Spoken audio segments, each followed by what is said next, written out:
Live from KTV in Reno, you're watching 2 News at 4:30. Because the lighting condition is going to be a little bit more difficult than what we've been used to. Yeah, the end of daylight saving time means changes to the clock, to lighting, and to driving habits. A reminder to stay safe while adjusting to the time change. Tops 2 News at 4:30. A daylight saving time officially ended over the weekend, as we mentioned earlier. I'm Ariana Bennett. And I'm Kristen Remington. Glad you can be with us. For some people, that means getting off work when it's already dark out. As Valentina Bonaparte reports, more than our sleep routine is affected, driving habits will also have to adjust. As our bodies and minds start to adjust to a changing time, driving habits will also have to adapt. We're going to be now getting into commute times where you're going to have to start traveling with your headlights on, which has been going to be a little bit different from how it's been for the last few months.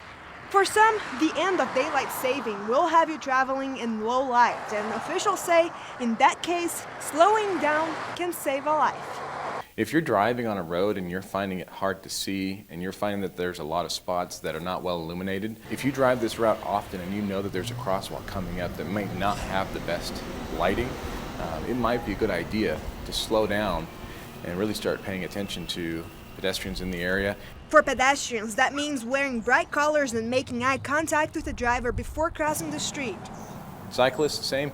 Obviously, you're going to have your lights both on the rear and on the front of your bicycle. And while for some, the time difference doesn't change things all that much. And without the snow, people don't seem to have a big change, I don't think. For others, it does. People still drive like they can see, you know what I mean? They haven't really got acclimated to the time change. But either way, one thing most of us can agree on. If you get into an accident because you're rushing, it's obviously not going to get you there any faster.